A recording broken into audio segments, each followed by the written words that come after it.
Hoy mga boss, welcome sa channel natin. So, ang topic natin ngayon is ang pagkakagabit ng bar tape para sa ating classic na road bike. So, nabili ko siya sa Shopee. Okay, magkano lang din siya sa Shopee? Nabili ko siya ng, I think, nasa 100 plus lang kasama yung shipping fee niya. Lalagay ko rito yung link or yung description para makita mo kung saan natin siya nabili. Yan. Okay, papakita ko mamaya paano rin magkabit nito. So, nanood lang ako sa mga vlogger na sa YouTube na mga vlogger sa YouTube na Gago! paano magkabit nito. Okay. So, without further ado, intro muna tayo, idol.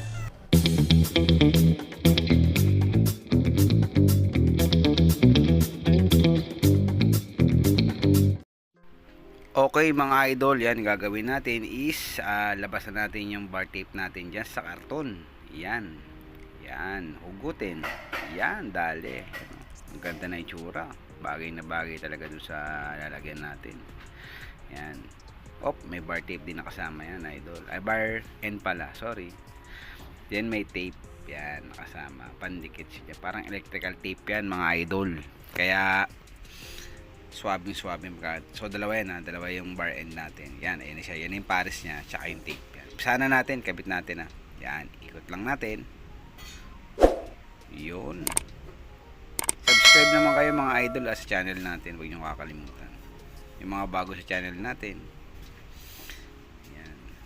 Kita nyo, sinasalansan ko maigi kasi para pantay-pantay naman siya. Yung pagkaka-layer ng tape. Yun. Tsaka hinahata ko siya maigi dyan kasi nga para kapit na kapit din yung bar tape dun mismo sa handlebar. Yan. Mayroon din naman siyang pandikit sa gitna. Meron siyang double adhesive yan. Okay, dire-diretso hanggang dulo. So, pagdating sa dulo, kuha ka lang ng gunting. Then, cut mo siya ng pa-slant para magpantay siya. Yan. Yan. Kupitin na natin. Yun. Then pag okay na, ganyan na itsura niya. Then lagay natin itong tape. Actually, pwede yan lagay dun sa umpisa. Sa inumpisahan natin kanina dun. Sa pinaka-umpisa. Pwede siyang ilagay dun. Pwede rin dito. Okay.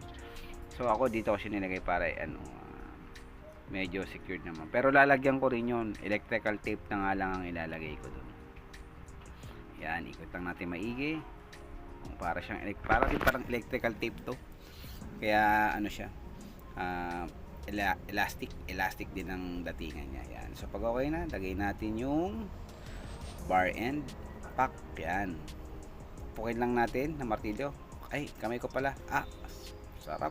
Sakit Sakit yan nung ginawa ko yun. Pero okay naman. So pinipil muna natin. Yan, pak, pa. Hindi pa na kontento. Pak, hawak ulit. Yan. So yan, okay na mga idol. Tape para medyo gumanda naman pantay dito. So, ayan. Medyo first time natin gumawa ng ganito kaya ganyan pa lang ang nalabasan, pero okay na rin sa mga nagdi-DIY dyan. Kayang-kaya, basic lang yan. Paano masabi? Kayang-kaya mga parehas nating mga ayaw mag-labor sa bike shop, kayang-kayang gawin. Okay. Yan, ayos na ayos. Okay. So ayan, okay na naikabit na natin yung bar end, yung pawag dito, pandikit na itim, Mga bobo! parang electrical din to. So ito yung sinabi ko, nilagyan ko lang ng electrical kabilaan isa. Yan, para medyo hindi naman bumukha nakikita. Okay. So test ride din natin siya kung paano yung yung pakiramdam, kung okay na. So ito naman, i-testing na natin yung ginabit nating bar tape. Ayos naman. Pwede na rin sa presyo niya. Ayos na rin yung presyo. Hindi na masakit sa bulsa para sa mga nagtitipid. Pero meron din naman mga mahal na bar tape Nasa inyo na yan kung anong prefer nyo. Pero panggamit lang araw-araw, pwede na to. Budget meal. Angas, bullhorn. Kasi mamaya mag-rides kami ni Mrs. Kaya kami.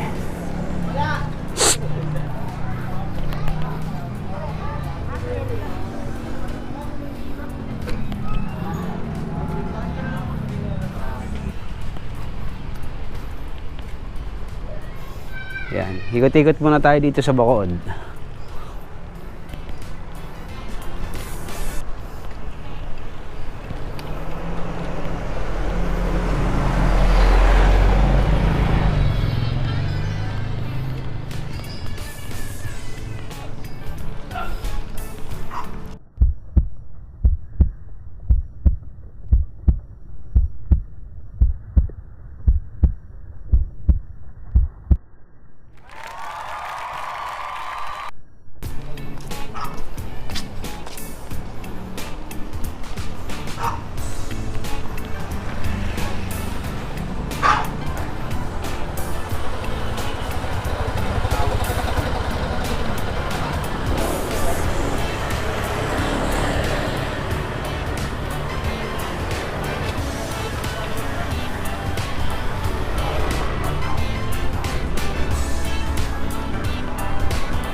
Okay na okay.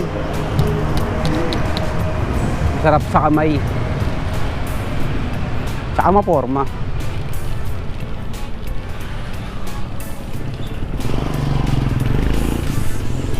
Bagay na bagay sa classic na road bike natin.